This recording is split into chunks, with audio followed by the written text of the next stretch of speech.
राजस्थान विधानसभा चुनाव 2023 25 नवंबर को चुनाव होने हैं। नामांकन प्रक्रिया पूरी हो चुकी है, लेकिन अब नामांकन की आखिरी तारीख भी आ चुकी है जिसमें नामांकन वापस लिए जा सकते हैं।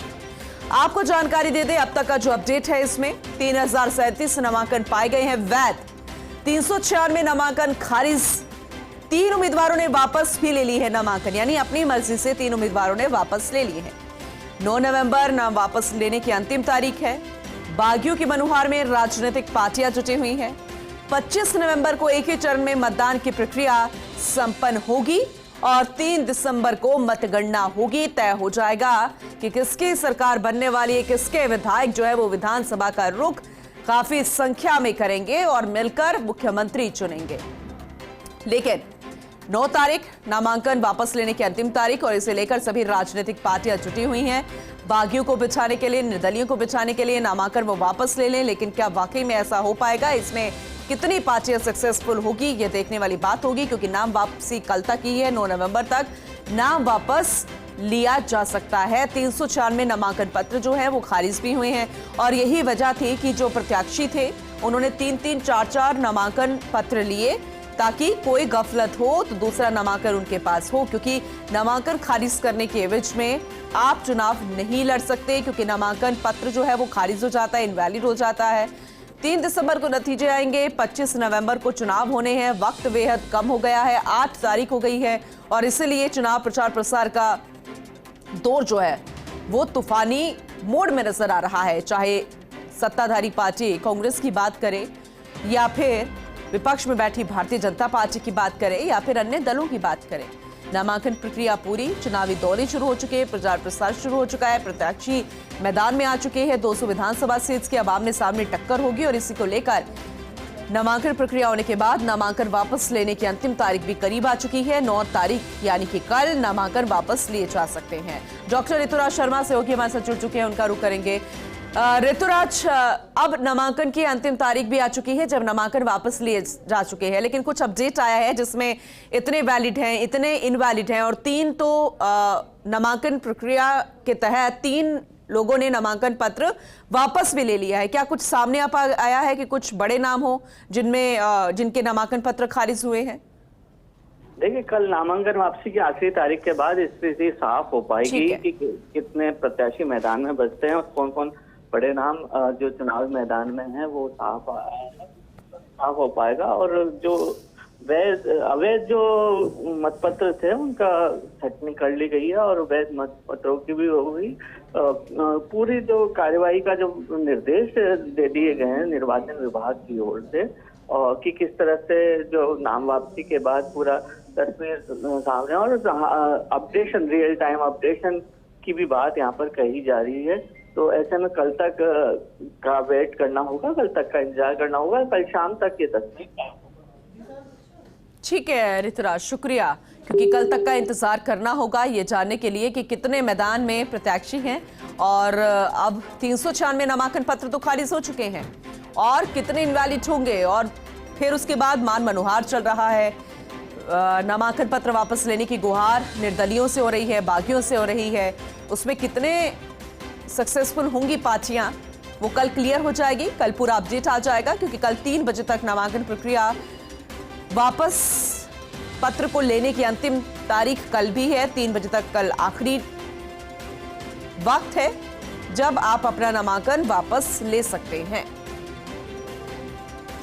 तो घमासान पूरी तरीके से तेज हो चुका है, क्योंकि 16वीं राजस्थान विधानसभा का चुनाव है और ऐसे में कौन विधानसभा तक पहुंचेगा इसकी जुगत में लगे हुए हैं हर कोई। नामांकन पत्र भरने के बाद अब कल अंतिम तारीख की नामांकन पत्र वापस लिया जा सकता है। अब पार्टियां लगातार मान मनोहार में भी लगी हुई हैं, वहीं दूसरी तरफ 396 नामांकन अभी तक खारिज हुए हैं। नाम अभी तक सामने नहीं आए हैं कि किनके खारिज हुए हैं। वही 3 उम्मीदवारों ने वापस नामांकन लिए हैं, लेकिन राजधानी जयपुर के आदर्श नगर सीट में सबसे ज्यादा नामांकन पत्र खारिज हुए हैं। ये जरूर जानकारी मिली। 3 दिसंबर को मतगणना होनी है और उसी के तहत कल नामांकन पत्र वापस लेने की अंतिम तारीख। पॉलिटिकल एडिटर योगेश शर्मा जी हमारे साथ जुड़ चुके हैं, उनका रुख करेंगे। योगेश जी, वैसे तो कल सब 3 बजे के बाद ही क्लियर होगा कि किसके नामांकन खारिज हुए हैं और कितनों ने नामांकन पत्र वापस ले लिया है? क्योंकि मान मनोहार की स्थिति अभी तक लगातार बनी हुई है, लेकिन क्या वाकई में आपको लगता है कि मान मनोहार में नामांकन पत्र वापस ले लिए जाएंगे या फिर और ज्यादा जुगत करनी होगी? पूनम, बहुत ही अच्छा सवाल है आपका। मुकुल वासनिक 3 दिन से राजस्थान की राजधानी जयपुर में डेरा डाले हुए हैं जी। कांग्रेस के बागियों को मनाने का प्रयास कर रहे हैं। लगातार कांग्रेस वॉर रूम से उनसे संपर्क साधा जा रहा है, जो जिससे मान सकता है आगे भविष्य में कोई पद देना हो या आगे लोकसभा के चुनाव की बात हो, उनको मनाने की कोशिश है। चाहे लुलकरण सर से वीरेंद्र बेनीवाल चुनाव लड़ रहे हो बागियों के कांग्रेस पार्टी के, चाहे बात की जाए फतेह खान की में बगावत जिन्होंने छेड़ी है, इस तरह से अन्य बागी हैं जिन्होंने कांग्रेस पार्टी को परेशान कर रहे जी कहा जा सकता है, जिनको लेकर खास तौर से चाहे टोडा भीम से राघव मीणा हो, से मनोज चौहान हो, तमाम जो नेता है संपर्क साधने के साथ साथ आने के प्रयास चल रहे, इनको बैठाने के प्रयास चल रहे। अपनी को चाहे अशोक गहलोत हो, कांग्रेस के अध्यक्ष गोविंद सिंह डोटासरा हो, यारी कुछ जगह पर के बागी एलपी से चुनाव लड़ने लग गए जी। वो कर लिया और बीएसपी को, तो अब वो कैसे माने, क्योंकि वो पार्टियों में जा चुके हैं। तरह शहर से ओम की बात कर ले, पृथ्वीपाल संधू भी चले गए, अब वो भी नहीं है, और दूसरी पार्टी चुनाव लड़ रहे हैं, वो भी कहो एक तरह से आम आदमी पार्टी से उन्होंने संपर्क साधा था जी। इनसे हेमंत बाटी हैं, कन्हैया लाल जैसे नेता है, को बैठाने में ऋषि को कामयाबी मिली है। बीजेपी के अंदर चाहे बात कर ले, चाहे राजेंद्र राठौड़ की बात कर ले, की बात कर ले, जो इस काम में जुड़े हैं, चाहे प्रहलाद जोशी व्यक्ति उससे संपर्क साधे,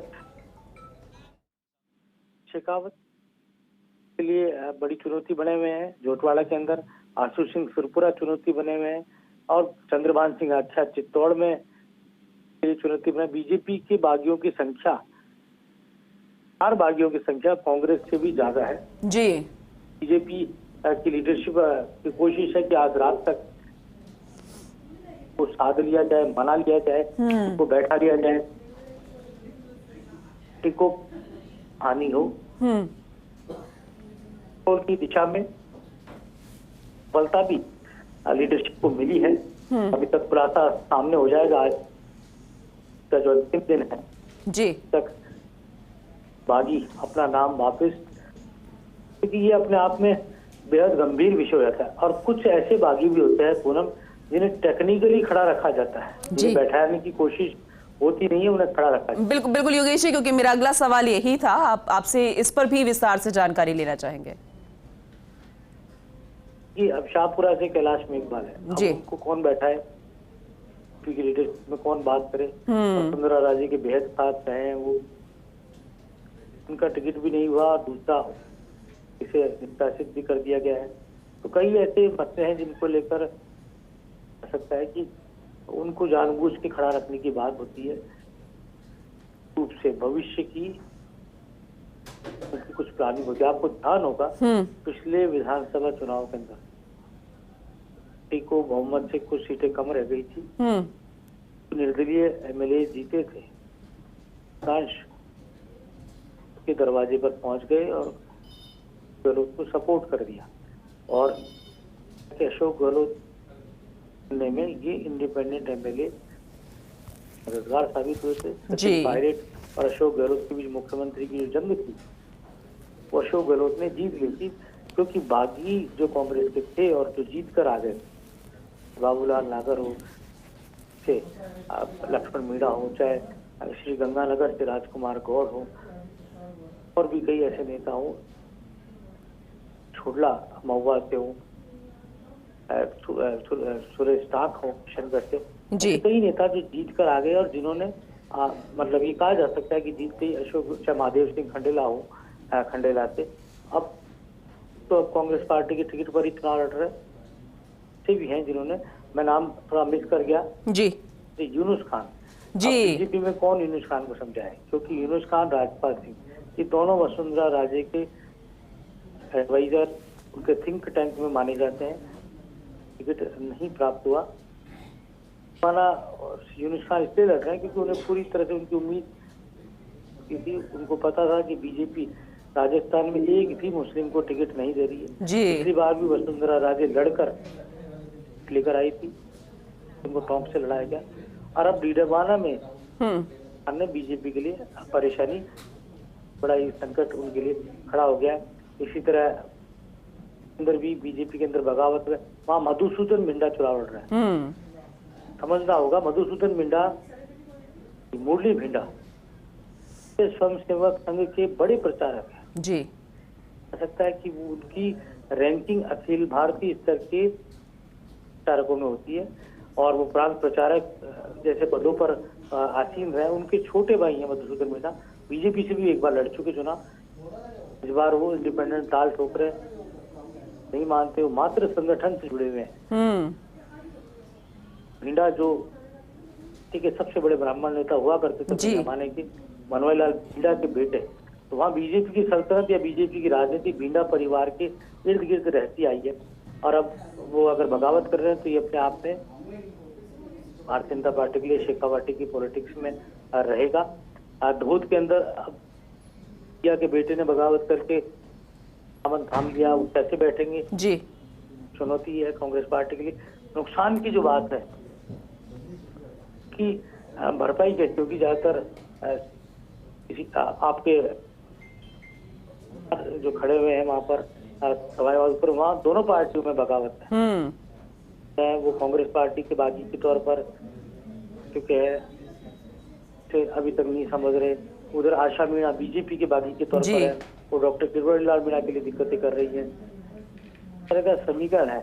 अब दौसा के महुआ में रामनिवास गोयल है, ये परेशानी खड़ी कर रहे हैं। अपने आप में एक कहा जा सकता है रामचंद्र सरादना जो है वो विराटनगर में कांग्रेस पार्टी के उम्मीदवार इंद्राज गुर्जर के लिए परेशानी खड़ी कर रहे हैं। हर जगह पर कोई न कोई उम्मीदवार है। बड़ी लंबी चौड़ी अगर ये लिस्ट है, अगर हम देखें तो बिल्कुल गंगानगर से लेकर धौलपुर तक की बात कर लें तो जैसा मैंने पहले कहा, पर कुछ को खड़ा रख दिया जा सकता है।